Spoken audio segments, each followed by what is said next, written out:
All over my Twitter timeline, everybody is simply asking the question, why is Noodles currently going after Keemstar? I mean, if you just quickly do a scroll through his most recent videos, you will see that it's just Keemstar this, Keemstar that. What is going on? I think everybody is aware that he's been banned on Twitter and that he has to find somebody to blame. I mean, God, he's offering money and everything on this.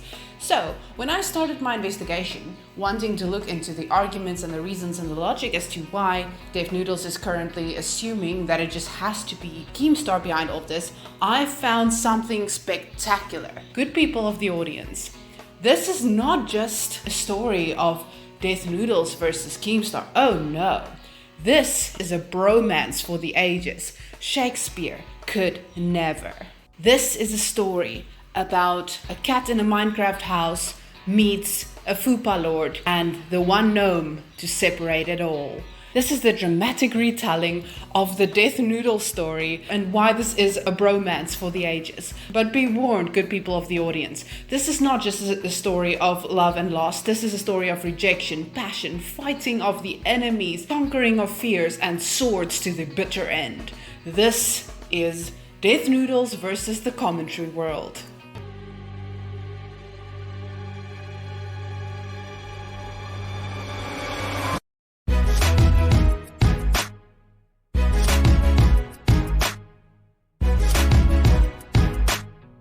So this video is obviously a dramatic retelling of events. It's going to be fun and silly and just my thoughts and opinions. So obviously, do not take any of this shit seriously. Do not send anybody hate, harassment, bullying of any kind. I don't condone that.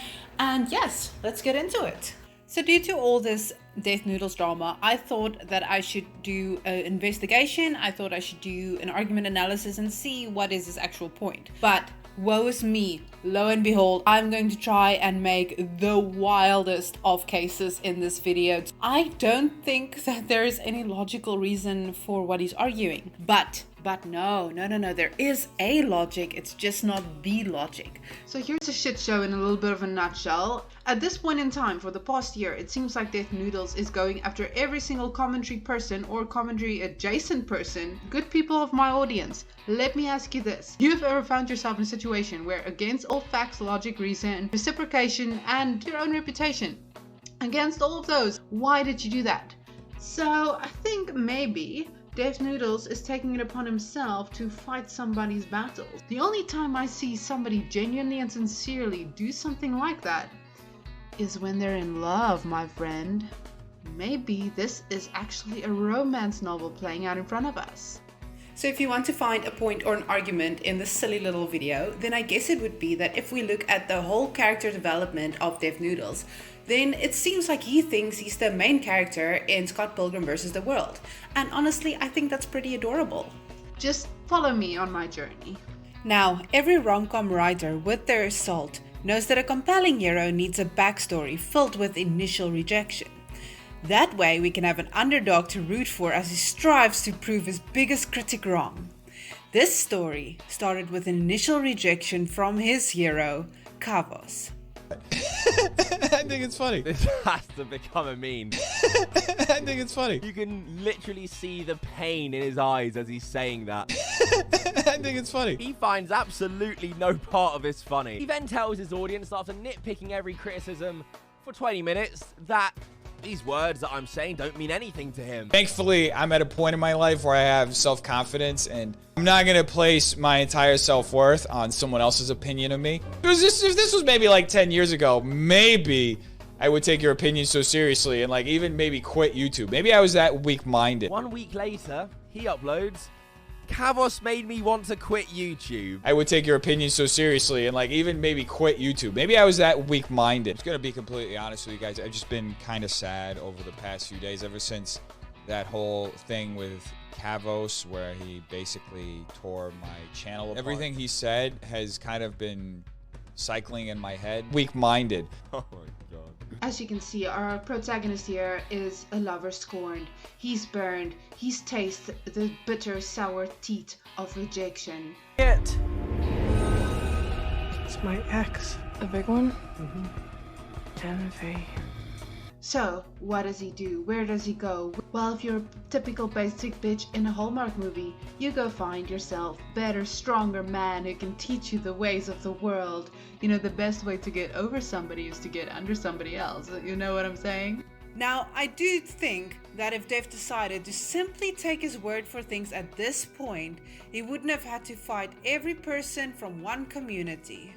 Basically, you can't win this fight, so you're gonna have to give up on this girl because Todd's gonna kill you. Listen, every good protagonist needs a backstory. They need to be down on their luck, they need to suffer, they need to struggle, they need to be the victims that we can root for, the underdogs.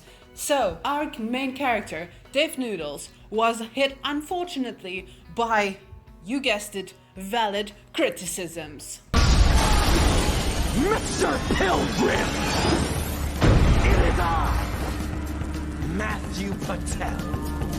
Consider our fight begun.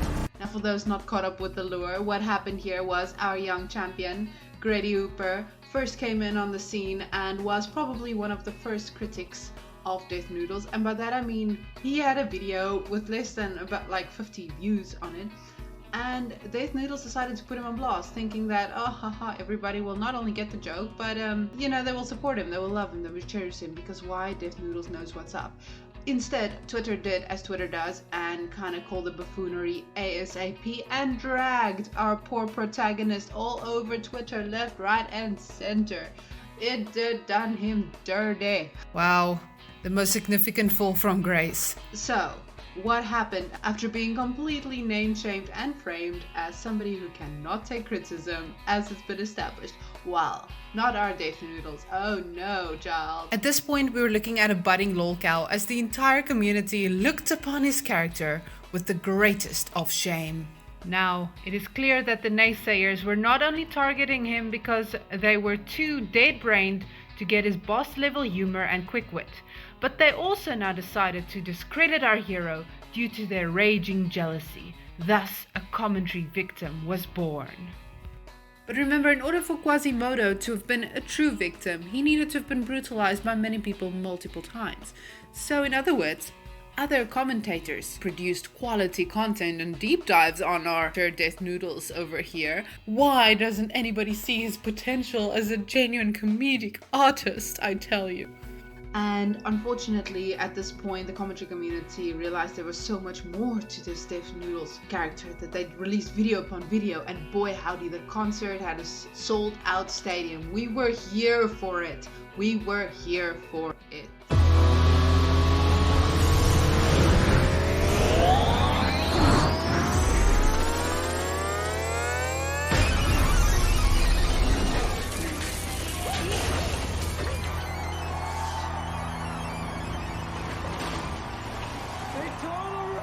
It was at this point that somebody from within the commentary community decided to extend a helping hand, which means that at his darkest hour, the Fupa King recognized him both as a journalist and as a comedian.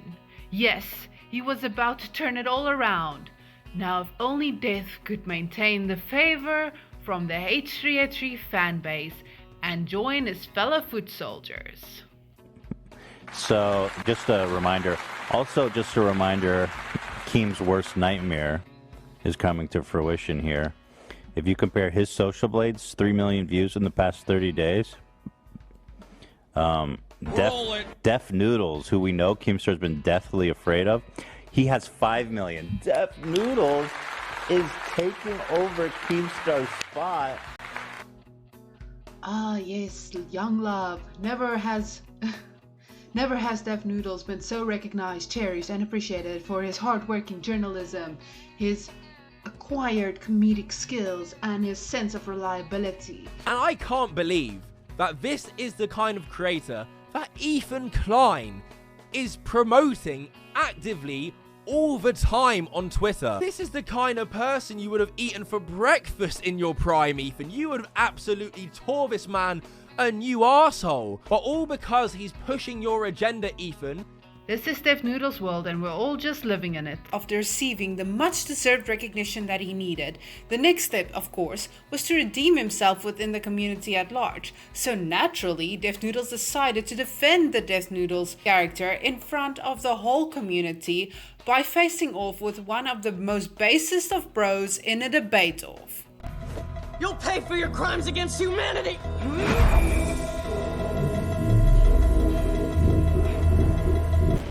Todd's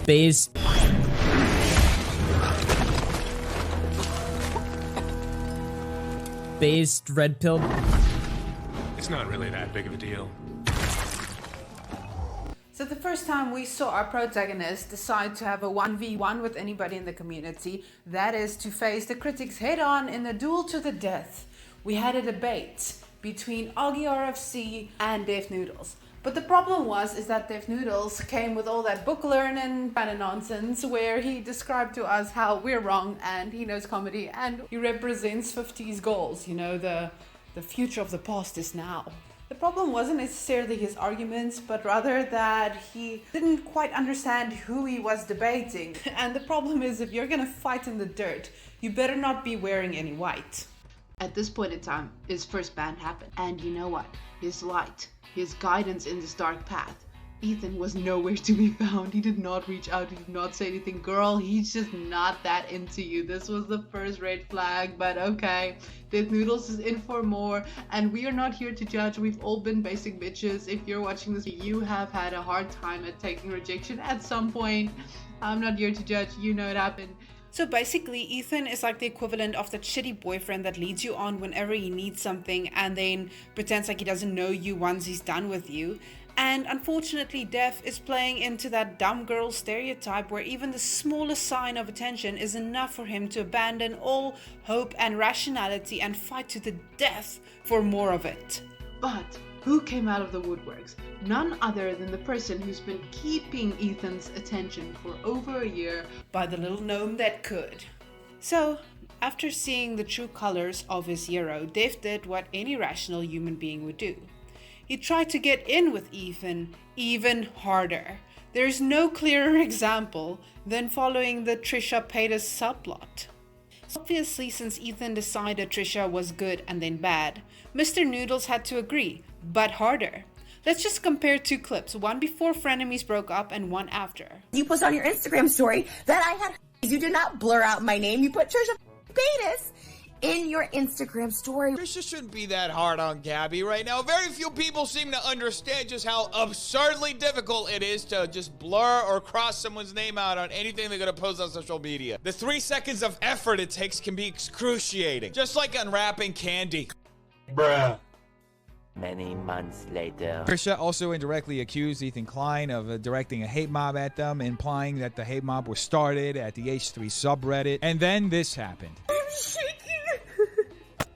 I am fucking shaking. I mean, if somebody is shaking, folks, as they are recording a video, they always have the option to shut off the video and get away from their phone. It's not really necessary for everyone on the internet to see them just have a mental collapse. Trisha is such a good example of Def's blind faith because they were probably the most well-known person Def decided to criticize after they were also one of the only people that didn't criticize him in return. You dated a famous guy? In 9th grade, we had drama. Actually, it might have been math. I just remember there being a lot of drama. Hey, I'm talking to you, Scott Pilgrim. He's famous and he talked to me. The only thing keeping me and her apart is the 2 minutes it's gonna take to kick your ass. Can I have your autograph, please? After this saga, I think we broke him. He ditched the cat and came for blood. It was when we all knew. Also, Def Noodles is right now pretending that he has no idea. He just found out who Tipster is.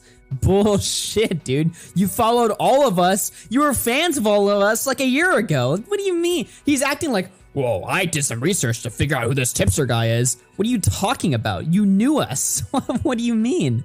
So we're now at that weird stage where it seems like he's just fighting with absolutely anybody who has ever said that Keemstar is not entirely evil and that H3H3 is just a person with just as many flaws. Like, he even came for our girl Allie. Def Noodles entered a 1v1 with Ali from True Sleuth. This girl came with facts and receipts, and she backed up her claims to show that actually, Death Noodles, no, you're this just ingenuous motherfucker.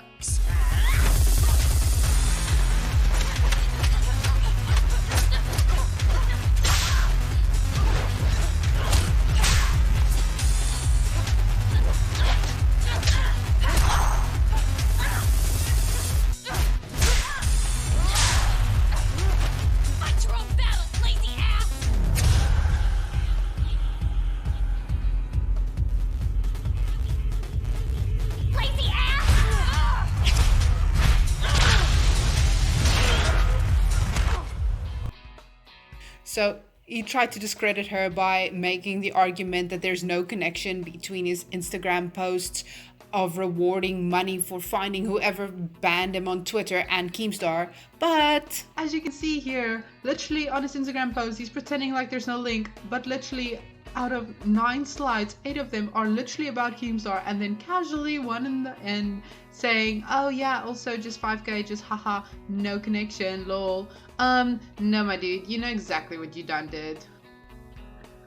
So just so everybody's on board again, at this point, Noodles had been banned from Twitter twice, white knighting around every corner, fighting every person, discrediting all of Ethan's list of enemies, and yet he's not getting the recognition that he deserves. He might get a shout out every once in a while if he's done actual research that nobody else maybe in the H3 studios wanted to do.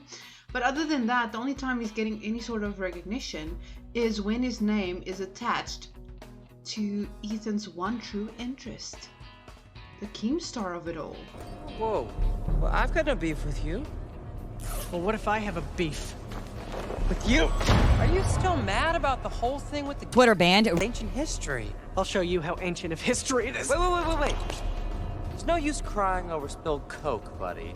The lady made her choice, and we're all just gonna have to move on. You want to fight me for her? Was that not clear? Was that not clear? I don't know.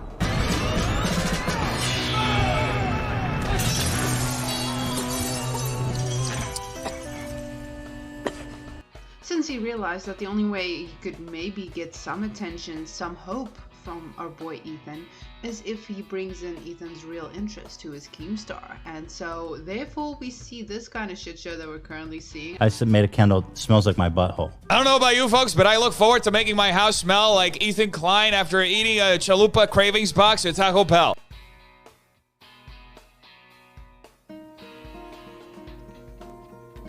Hello, darkness, my old friend.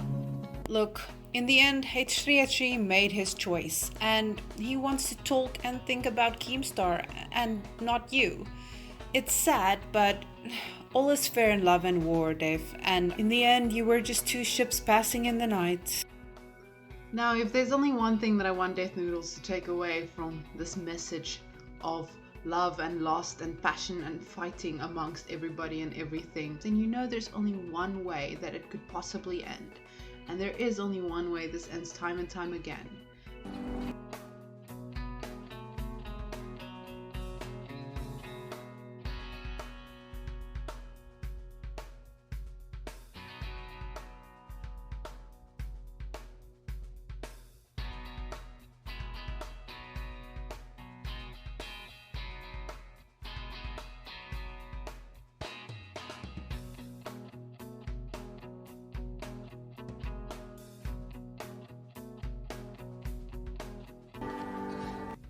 I hope everybody enjoyed this absolutely ridiculous comparison that I made, the story that I told, the love triangle of the Death Noodles, H3, and the Keemstar of it all. I am basically predicting how this will all end and why it still has not. Hell, I've no theory, like a Death Noodle scorned. I've been a Thot, and these are just my opinions. And remember, I don't know shit about fuck. Peace.